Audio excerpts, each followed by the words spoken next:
Dia bukan pilih-pilih nak buat.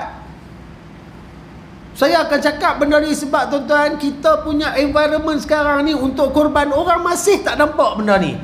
Orang tak bersungguh, orang tak beria. Yang okey-okey lah, yang faham-faham lah, tapi tak banyak tuan. Tuan-tuan rasalah, kalaulah seluruh taman wakaf ni, setiap rumah orang yang dah bekerja masuk korban, tuan-tuan rasa berapa puluh ekor taman tu tuan? Sehebat tu terang.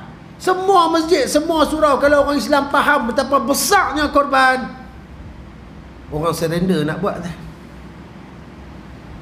Tapi orang tak faham, orang tak nampak benda ni hebat. Nabi sebut lagi tuan-tuan, ni berkaitan akhirat pula ni.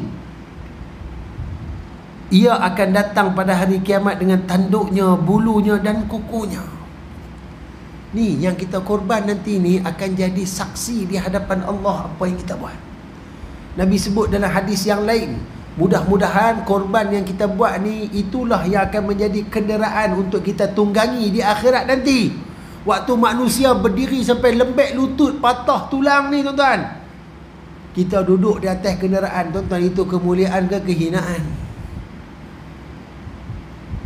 Apa sangat 690, 800, 900 nak banding dengan kemuliaan yang Allah Ta'ala nak sediakan? Kalaulah kita faham tuan-tuan, bukan kata wang ringgit, nyawa pun kita boleh bagi tuan-tuan, kalau itulah jaminan syurga untuk kita.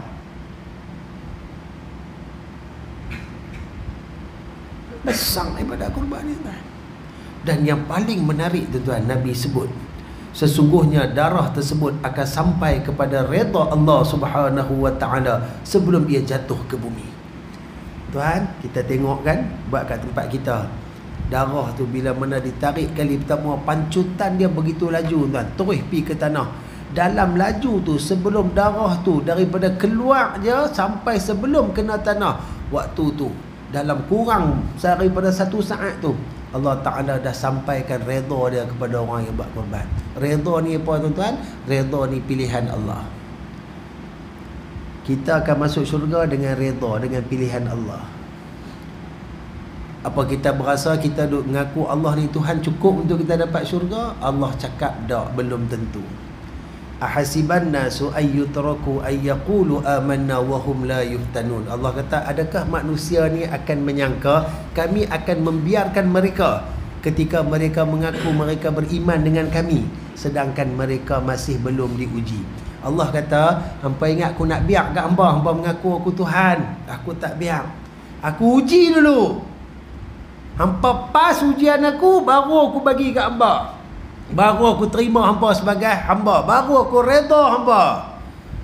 Allah bagi rezeki kat kita, Allah datangkan kita dalam keadaan sihat waktu kita hidup di bulan Zulhijjah, kita tak buat korban. Itu ujian tuan.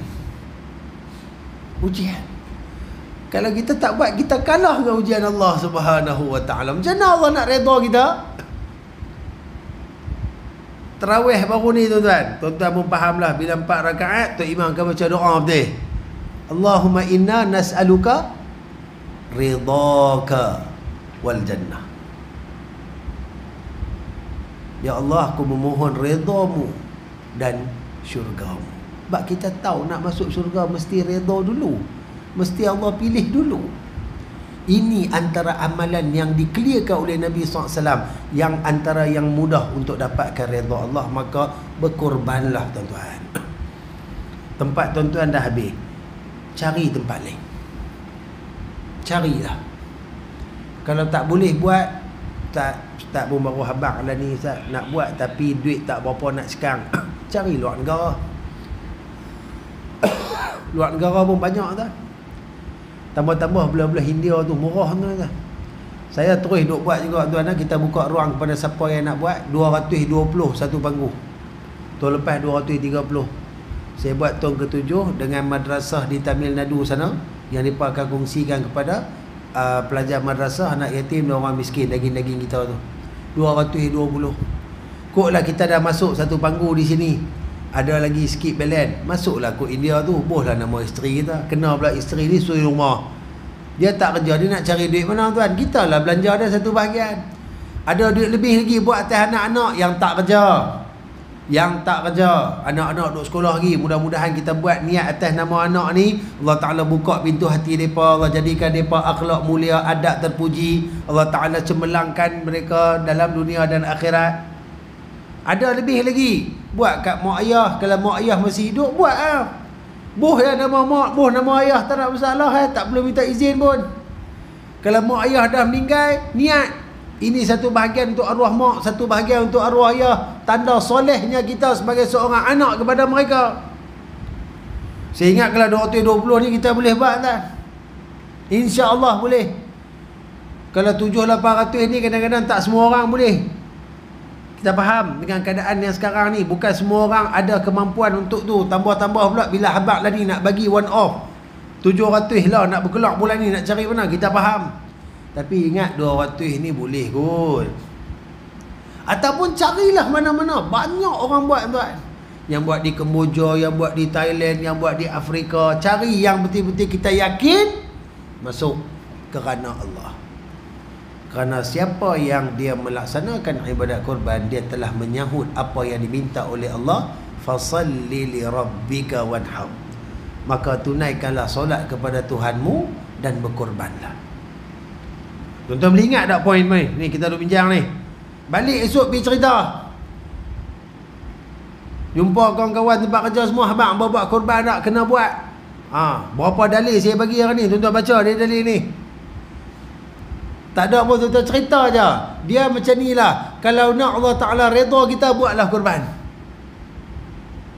Kalau nak pertolongan di akhirat, buatlah korban. Kalau nak kemuliaan dengan dapatkan satu kenderaan yang lain daripada orang lain, buatlah korban. Kalau nak harta itu disucikan, kalau nak harta itu diberkati, ditambah, berkorbanlah. Jadi insya-Allah tuan-tuan, saya akan hantar nanti, hantarkan Nazmi boleh kot no? Saya akan hantar yang brosur tu dalam bentuk WhatsApp. Apa tengok Nazmi mungkin akan buat dalam grup-grup ke apakah. Siapa yang berminat nanti boleh terus hubungi saya saja. Kita akan buat urusan dan tuan-tuan sebarlah kepada kawan-kawan lain. Tuan-tuan nampak saya macam paksa ke tuan-tuan? Saya sedang paksa sebenarnya. Sebab ibadat takkan jalan kalau tak paksa.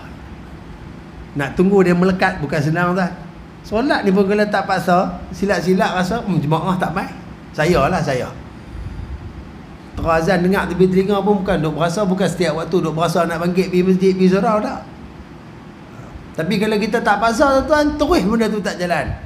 Orang kita lah ni, orang kata dia ramai zaman tak boleh cakap lembut-lembut dah. Boleh dah masuk duduk pergi usap belakang. Tak boleh dah tuan. Orang pegang kambing 2-3 tu pagi tengah belakang. Dia dah masuk zaman tu dah. Pasal apa tuan? Sebab kita nak mati belakang dah. Umur kita hujung-hujung dah. Inilah waktu dia kita nak perhebatkan amal, nak perbanyakkan apa yang kita boleh beri kepada Allah Subhanahu wa taala. Moga Allah redha kita, Allah terima kita, Allah mudahkan urusan kita dan Allah Taala ikhlaskan kita untuk melaksanakan segala bentuk ibadat yang membolehkan kita mendapatkan syurga Allah Subhanahu wa taala nanti insya-Allah. Minta maaf sedikit panjang mukadimah pun tuan-tuan. Mukadimah patut 2-3 minit lah. Tapi insya-Allah lah kalau kata bulan ni sampai ke habis Zulhijjah ni, hak ni lah mukadimah saya di semua tempat. Kita nak seru masyarakat supaya bagi kesedaran. Jomlah korban. Tak banyak mana pun. Tak banyak mana pun. Ni kalau kata dia masuk balik ni, dia pergi balik je, kita keluar, kita tengok kitab kita pula.